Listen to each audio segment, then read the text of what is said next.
explica todo esto el doctor Luis Carlos Ugalde, quien ha estado, por supuesto, muy pendiente del debate en el Senado y ahora con toda esta discusión que ha propiciado, que ha generado el presidente para poner el tema, pues, en la agenda ciudadana. Doctor, ¿cómo te va? Muy buenas tardes. Gracias por estar con nosotros en tu calidad de, obviamente, analista, miembro director general de Integralia Consultores, empresa de análisis de riesgo político y como colaborador en este espacio de Fórmula. Buenas tardes nuevamente, Luis Carlos. Hola, Pepe, ¿cómo estás? Buenas noches. Mira, yo creo que lo que el presidente quiere hacer es darle un twist político a un impedimento constitucional y legislativo que enfrentó en esta semana.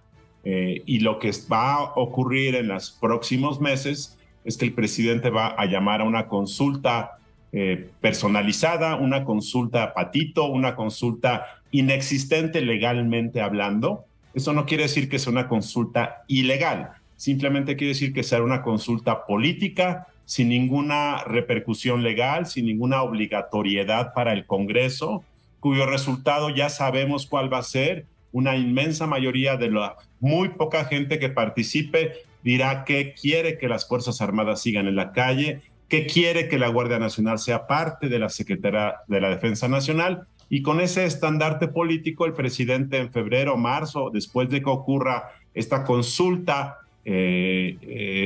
organizada por Morena, saldrá a presionar al Congreso. Pero creo que ese no es el tema de fondo. Finalmente el Congreso podrá o no podrá hacerle caso. Lo que el presidente va a hacer es que en caso de que el Congreso no haga lo que él quiere, va a culpar a la oposición hasta el final de su gobierno de la violencia, de la inseguridad. Y cuando se le quiere exigir cuentas de que su sexenio fue un sexenio muy violento, va a culpar de que es culpa de las fuerzas de oposición que le impidieron este cambio. De tal forma que tiene el propósito también de lavarse las manos para que no se le juzgue en el tema en donde peor está evaluado. En el tema legal, Pepe, una consulta popular organizada por el INE de acuerdo al artículo 35 constitucional tendría que solicitarse formalmente antes de noviembre, tendría que ser organizada el primer domingo de agosto, pero ese tipo de consultas populares no pueden llevarse a cabo para este tema por dos razones. La primera es que la consulta popular legal que existe en México no puede incluir temas de organización de las Fuerzas Armadas ni temas de seguridad nacional, de tal forma que este asunto no puede ser preguntado a la gente. Y segundo, las consultas populares no pueden incluir reformas constitucionales, solo legales, de tal forma que el presidente, sabiendo que no existe esa vía, quiere irse por la vía de las consultas a mano alzada, solamente para usar un estandarte y mantener la retórica de este tema por los próximos meses, Pepe. ¿Crees finalmente que el presidente, como sea, va a lograr sacar adelante la iniciativa? Él ya reconoció que es el autor intelectual de la iniciativa que presentó la diputada, ahora con licencia, Yolanda de la Torre, a nombre del PRI. La presentó, ¿te acuerdas?, para pedir la extensión de la presencia de las Fuerzas Armadas en la calle en labores de seguridad pública. Ella reconoció que fue la autora material, sí, ella lo presentó, pero el que resbaló fue hoy el presidente cuando dijo: yo soy el que tuve la idea.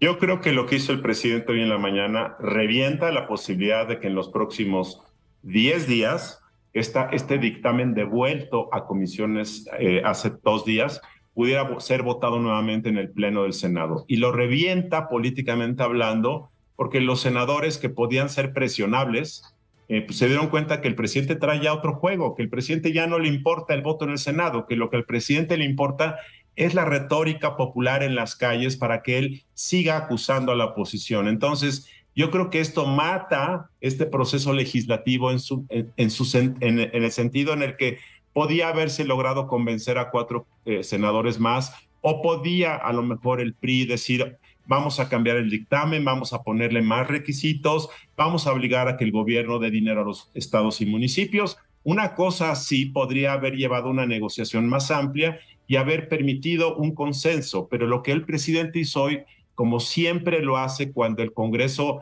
no está de acuerdo con él, es reventar y decir: o se hace a mi modo o uso al pueblo para atacar a mis opositores. De tal forma que yo creo que el proceso legislativo de este dictamen que fue rechazado se va a diluir, ya sea con un voto de rechazo dentro de 7 u 8 días, como ocurrió hace 2 días, o bien simplemente Morena ya no lo va a someter a un voto del Pleno o lo va a retirar. Esa es mi intuición.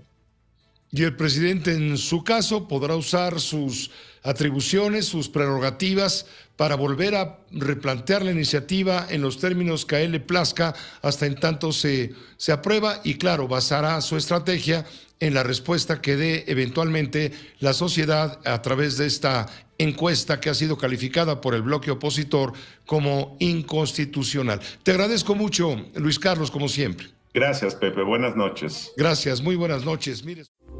Esta fue una producción de Grupo Fórmula. Encuentra más contenido como este en radioformula.mx.